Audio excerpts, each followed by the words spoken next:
Hi everyone, it's Christy. Welcome back. I just wanted to show you a little project that I did yesterday. I did not video the making of it, but I got this idea from Yvonne Preston, and I will leave the link to her video below. It's just a stuffed bag with a journal. Excuse me, I used the Artymaze kit. Something poppies.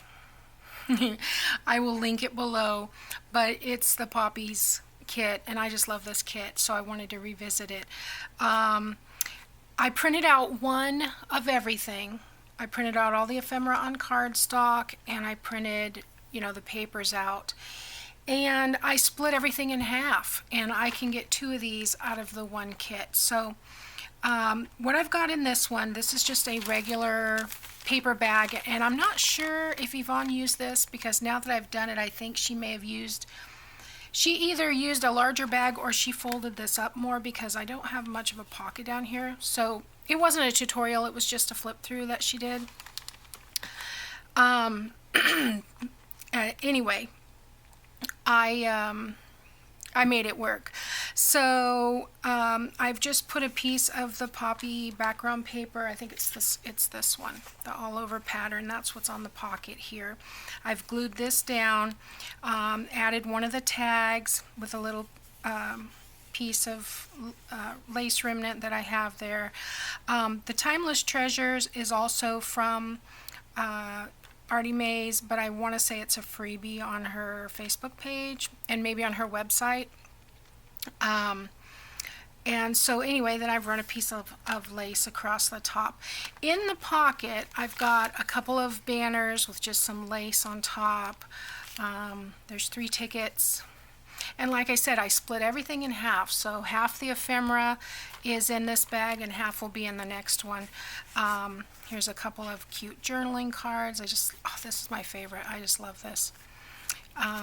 There's a booklet here. There is an envelope, beautiful envelope with a journal card inside.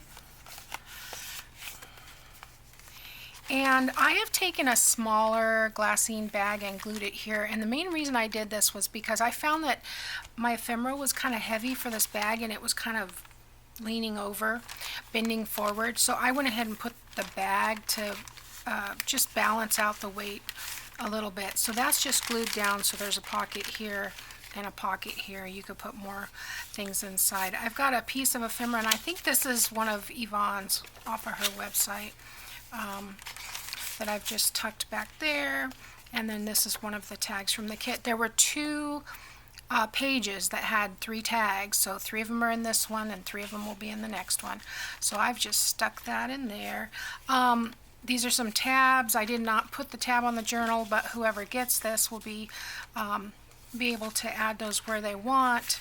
And then I've got the envelope and the card, and I just tuck these in here like so, and then stuck the small stuff right here in the front. I guess those are upside down. Let's put them the right way up, like that. And then inside, I've got a very, very simple journal. Excuse me, that is made with half the pages from the kit. So, like I said, I just divided them in half. I have a 2-hole. I've just done 2 holes and quickly stitched this together. It's a very light journal, so I did add a pocket in the front, and there's the other tag. I've got some coffee dyed paper. This is from Leanna Scraps.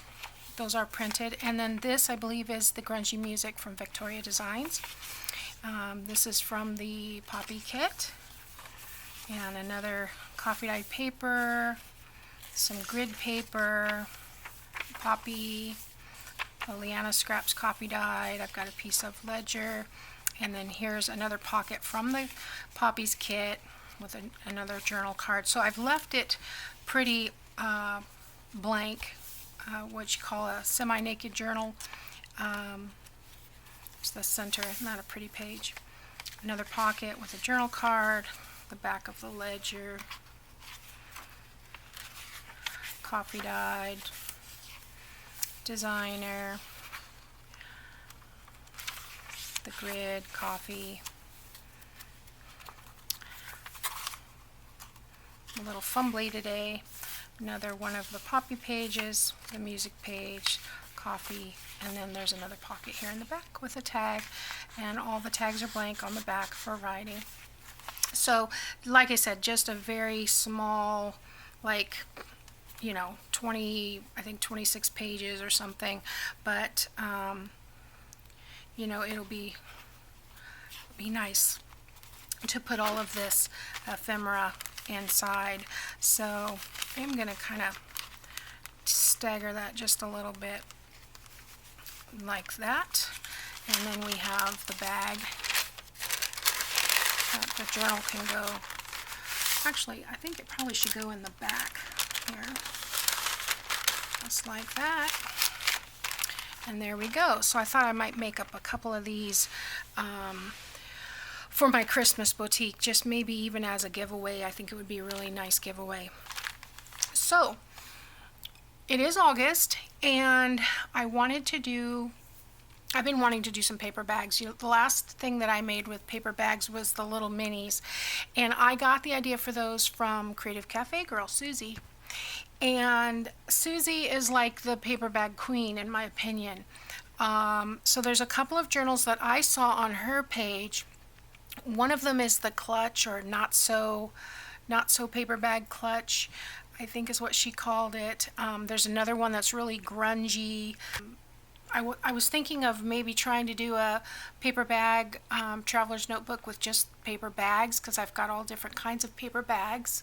The not so paper bag clutch, the grungy paper bag journal, and then at the end of the month I thought I would do the faux piano roll, and I want to do it on a paper bag, like a grocery bag, because I have a stack of those in my closet, and I think that would be nice. So that's my plans for August. So I will be back Tuesday, and we will start. I think I'm going to start with the not so paper bag clutch, and then we'll go on to the grungy one after that. So anyway, if you have any ideas, or if there's something you want to see in the way of paper bags, you know, if I have time, I'll throw that in too. But there's some fun things you can do with the paper bags, and ever since I was a little kid, I've loved the sound of the paper bag sound. That and tap dance when I was a kid, those were my favorite sounds. So some things live on forever. So anyway, well, I hope you guys have a wonderful weekend, and I will see you on Tuesday. Thanks for watching.